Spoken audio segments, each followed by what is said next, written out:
আর যিনি তোমাদিগকে হোঁচট খাওয়া হইতে রক্ষা করিতে এবং আপন প্রতাপের সাক্ষাতে নির্দোষ অবস্থায় সানন্দে উপস্থিত করিতে পারেন, যিনি একমাত্র ঈশ্বর আমাদের ত্রাণকর্তা, আমাদের প্রভু যীশু খ্রিস্ট দ্বারা তাহারই প্রতাপ, মহিমা, পরাক্রম ও কর্তৃত্ব হোক। Hallelujah, hallelujah.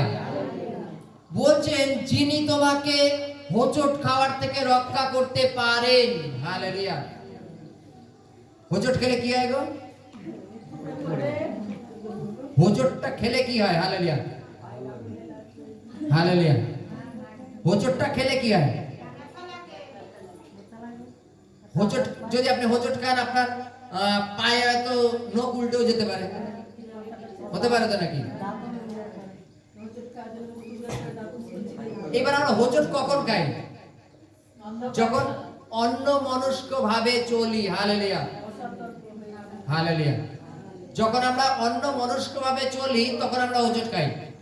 বাইবেলে লেখা আছে যিনি তোমাকে, হালেলুয়া, যিনি তোমাকে হোঁচট খাওয়ার থেকেও রক্ষা করতে পারেন। হালেলুয়া। আমাদের স্বর্গরাজ্যে যেতে বাধা দেয় কি জানো? আমাদের পাপ। এবার মনে করো আমরা সকলে তো বলি হ্যাঁ পাপ কি, পাপ কি, পাপ কি, আমি তো কোনো পাপ করিনি, পাপ করিনি, পাপ করিনি। পাপ যদি নাই করে থাকো তাহলে স্বর্গরাজ্যে যেতে পারবা না কেন? তুমি বুক ফুলিয়ে কেন বলতে পারবা না? হালেলুয়া। বাইবেলে বলছে যে তিনি আমাদের হোঁচট খাওয়ার থেকে রক্ষা করতে পারেন। হালেলুয়া। তিনি আমাদের হোঁচট খাওয়ার থেকে। আমরা যদি পাপে ডুবে যাই তাহলে স্বর্গরাজ্যে যেতে পারবো না।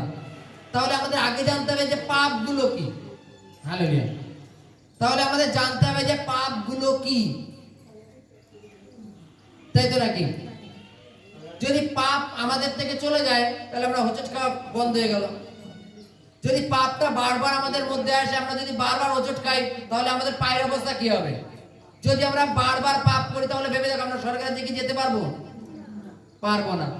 বাইবেলে লেখা আছে তিনি আমাদের হোঁচট খাওয়ার থেকে, হোঁচট খাওয়া রক্ষা করতে তিনি সামর্থ্য। যখন তুমি পাপ সম্বন্ধে জানতে না তখন তুমি অবিরত পাপ করতে আর অবিরত হোঁচট খেতে, যার জন্য স্বর্গরাজ্যে তুমি কখনো যেতে পারবে না।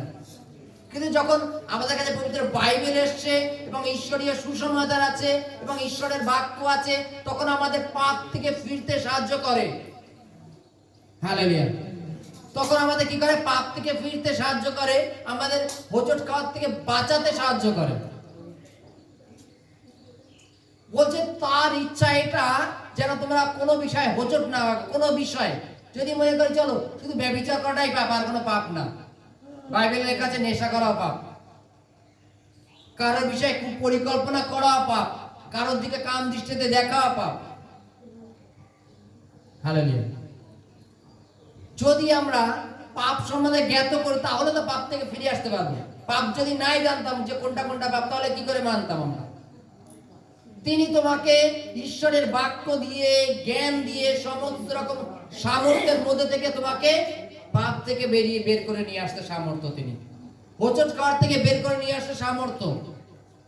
এই কারণ যেন তুমি ঈশ্বরের গৌরব করতে পারো, যেন তুমি স্বর্গের রাজ্যের অধিকারী হতে পারো। আজকে আমরা যেন তার গৌরব করতে পারি, ঈশ্বরের যেন মহিমা করতে পারি। কখন করব? যখন আমরা হোঁচট খাওয়ার থেকে রক্ষা পাবো, যখন পাপের পথ ফেলে দিয়ে চলে আসবো, যখন ধার্মিকতার পথে চলবো, যখন অনন্তকালের জীবনটা আমাদের খুব কাছে চলে আসবে, যে আমরা পাপ ছেড়ে দিয়েছি, এখন অনন্তকালীন জীবন কোনো ব্যাপার না। হালেলুয়া। তিনি আমাদের রক্ষা করতে সামর্থ্য। হালেলুয়া। জয় যিশু।